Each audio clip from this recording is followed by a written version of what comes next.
మార్చాలి అంటే ఒకే ఒక్క తల చేతి పైకెత్తి నుంచింది. అదే డాక్టర్ బాబాసాహెబ్ అంబేద్కర్.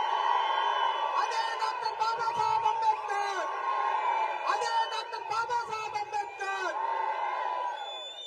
ఈ రోజు భారతదేశానికి తలమానికమై 140 కోట్ల మంది తల రాతల్ని మారుస్తున్నటువంటి ఏకైక రాజ్యాంగం ప్రపంచ దేశాల్లో ఒక్క భారతదేశంలో మాత్రమే ఉన్నది సోదరులారా. అది రాసింది మన జాతి డాక్టర్ బాబాసాహెబ్ అంబేద్కర్. ఒక్కసారి జై భీమ్ చెప్పండి. ఈ జై భీమ్ ఎక్కడికి వినపడాలంటే తాడేపల్లి ప్యాలెస్ వినపడాలి. మీ జై భీమ్, జై భీమ్, జై భీమ్. 82 లక్షల మంది ఉన్నటువంటి ఒక కమ్యూనిటీని ఏం పీకుతారు వీళ్ళు? ఏం పీకుతారు వీళ్ళు? ఏం పీకుతారు మీరు అని ఒక పార్టీ. ఇంకో పార్టీ 4000 కిలోమీటర్ల పాదయాత్ర చేశాను, ఎవరి కోసం వీళ్ళు నాకు ఓటేయరని ఇంకొక పార్టీ. అంటే రాజకీయ పార్టీలకి ఓట్లేసే బానిసల బాబను, బానిసల బాబను.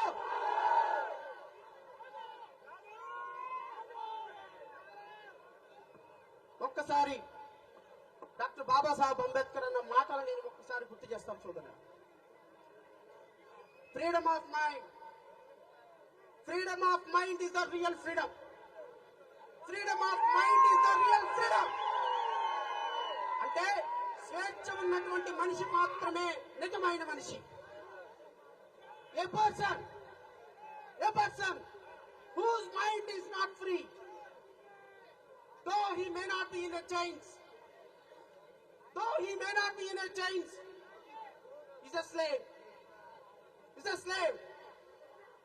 One whose mind is not free, though he may not be in a prison, is a prisoner.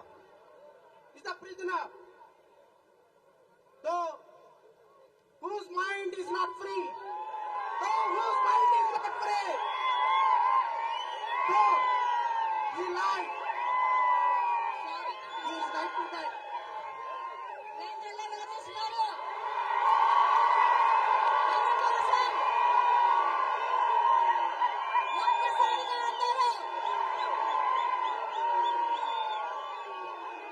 Jai Bhim! Jai Bhim! Thank you so much. I heartily welcome everyone. సోదరులారా, డాక్టర్ బాబాసాహెబ్ చెప్పినటువంటి అద్భుతమైనటువంటి మాట, ఈ రాజ్యాంగం మన కళ సాకారం కానప్పుడు ఈ యువత రాజ్యాంగం మీద యుద్ధం చేయాలని ప్రకటించినటువంటి డాక్టర్ బాబాసాహెబ్ అంబేద్కర్ మనకు స్ఫూర్తి. మీరు అడగొచ్చు, సార్ భారతదేశంలో అత్యున్నతమైనటువంటి సుప్రీంకోర్టు ఇచ్చినటువంటి జడ్జిమెంట్ ఎందుకు భారతదేశంలో ఇంత దుర్మార్గకరమైనటువంటి జడ్జిమెంట్ ఇచ్చిందని నేను మీకు చాలా స్పష్టంగా ఒక మాట చెప్తున్నా సోదరులారా. 2024 జూన్ లో జరిగినటువంటి భారతదేశ సార్వత్రిక ఎన్నికల్లో 240 సీట్లతోటి గెలిచినటువంటి భారతీయ జనతా పార్టీకి వచ్చినటువంటి ఓట్లు 23,79,50,000 ఓట్లు. అంటే 23 కోట్ల ఓట్లు వస్తే ఈ దేశాన్ని గత 14 సంవత్సరాల నుంచి పరిపాలిస్తున్నటువంటి భారతీయ జనతా పార్టీ 40 కోట్లుగా ఉన్నటువంటి దళిత బిడ్డలు కనుక ఏకమైతే ఈ దేశంలో ఎర్ర కోట మీద అంబేద్కర్ జెండా ఎగిరి తీరుతుంది అనేటువంటి ఒకే ఒక లక్ష్యంతో భారతదేశంలో ఉన్న 40 కోట్ల మంది దళిత బిడ్డల్లో ఒక సుప్రీంకోర్టు దుర్మార్గకరమైన జడ్జిమెంట్ ద్వారా ఈ దేశంలో ఉన్న 1108 షెడ్యూల్ కాస్ట్ కులాలని, భారతదేశం మొత్తంలో మనకి 1108 షెడ్యూల్ కాస్ట్ కులాలు ఉన్నాయి. 1108 కులాలని 1108 విభాగాలుగా విభజించి ఈ దేశంలో ఎప్పటికీ కూడా రాజ్యాధికారానికి రాకుండా చేసినటువంటి ఒక దుర్మార్గకరమైనటువంటి జడ్జిమెంట్ సుప్రీంకోర్టు ఇచ్చినటువంటి జడ్జిమెంట్.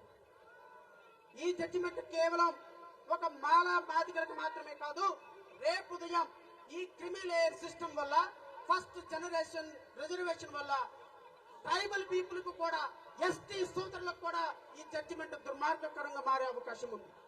నేను మీ అందరిని కోరుతున్నా, ఇది కేవలం ఆరంభం మాత్రమే కాదు, ఇది రాజకీయ పార్టీలు మాదిగ ఓట్లని మాలల్ని మరి ముఖ్యంగా 82 లక్షల మందిగా ఉన్న మాలల్ని మనల్ని ఓటు బ్యాంక్ గా చూసే చంద్రబాబు నాయుడికి ఇదే చివరి ఎన్నిక కావాలి అని నేనైతే పిలుపునిస్తున్నా. నేను ఈ వేదిక నుంచి ప్రకటిస్తున్నా, ఈ వేదిక నుంచి నేను ప్రకటిస్తున్నా, మన మొదటి శత్రువు చంద్రబాబు నాయుడు, మన మొదటి శత్రువు చంద్రబాబు నాయుడు, మన రెండవ శత్రువు జగన్మోహన్ రెడ్డి, రెండవ శత్రువు జగన్మోహన్ రెడ్డి, మన మూడవ శత్రువు ఎవరు? పవన్ కళ్యాణ్, పవన్ కళ్యాణ్. మన నాలుగవ శత్రువు మోడీ.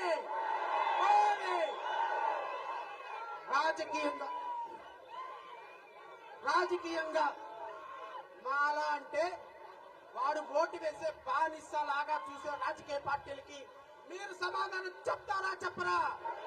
ఖచ్చితంగా. ఎందుకంటే 2024లో వర్గీకరణ చేస్తానని చెప్పిన చంద్రబాబు నాయుడు కూడా ఓటేసి 164 సీట్లతో రాజ్యాధికారంలోకి తీసుకొచ్చాం. 2027 కని 2028 కని జమిలి ఎన్నికలు రాబోతున్నాయి. చంద్రబాబు నాయుడు పార్టీని, కూటమి ప్రభుత్వాన్ని కట్టి బంగాళాఖాతంలో పడేసే బాధ్యత మీరు తీసుకుంటారని ఆశిస్తూ ఎంతో కష్టపడి ఎన్నో వ్యయ ప్రయాసాలు కోర్చి మా సోదరులు దేవి ప్రసాద్ గారు ఒక బృహత్తరమైనటువంటి కార్యాన్ని మెడలకెత్తుకున్నారు. దేవి ప్రసాద్ గారి నాయకత్వంలో నడవటానికి అడుగడుగునా మేము సిద్ధమై ఉన్నాము అని నేను ఈ వేదిక నుంచి ప్రకటిస్తున్నా. ఖచ్చితంగా మీ అందరూ కూడా చివరిగా నేను ఒకే ఒక మాట చెప్తా.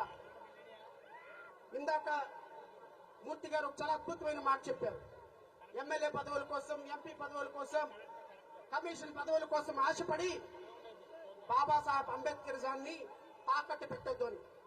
నేనే కనుక బాబాసాహెబ్ అంబేద్కర్ కోర్టుతోనే ఎమ్మెల్యే అవ్వాలని అనుకున్నాను కాబట్టి ఈ రోజు ఇక్కడున్నా.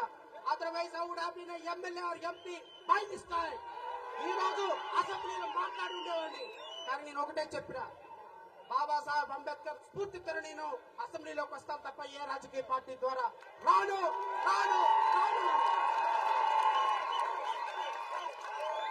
నేను అసెంబ్లీలోకి వెళ్ళేటప్పుడు